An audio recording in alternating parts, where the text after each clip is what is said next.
ಜೈಲಿಗೆ ಹೋಗಿ ಜಾಮೀನು ತಗೊಂಡು ಬಂದಂತ ವ್ಯಕ್ತಿಗಳಿಗೆ ಸಲಾಂ ಮಾಡುವಂತ ಸಮಾಜದಲ್ಲಿ ನಾವಿದ್ದೇವೆ ಬಂಧುಗಳೇ.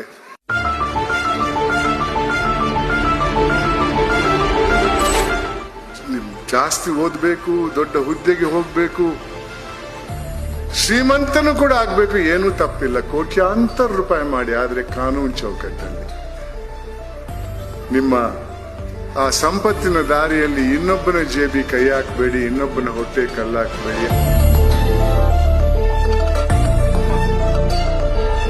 ನಾನು ಹಲವಾರು ಹುದ್ದೆಯಲ್ಲಿ ಕೆಲಸ ಮಾಡಿದಂತ ವ್ಯಕ್ತಿ. ಆದರೆ ಕರ್ನಾಟಕ ಲೋಕಾಯುಕ್ತಕ್ಕೆ ಬರುವವರೆಗೆ ನನಗೆ ಅನಿಸಿದ್ದು ನಾನೊಬ್ಬ ಕೂಪ ಮಂಡುಕನಾಗಿದ್ದೆ. ಸಮಾಜದಲ್ಲಿ ಆಗೋಗುವಂತ ಅನ್ಯಾಯದ ಬಗ್ಗೆ ನನಗೆ ಜಾಸ್ತಿ ಅರಿವಿರಲಿಲ್ಲ. ಆ ಹುದ್ದೆಗೆ ಬಂದ ನಂತರ ಬಹಳಷ್ಟು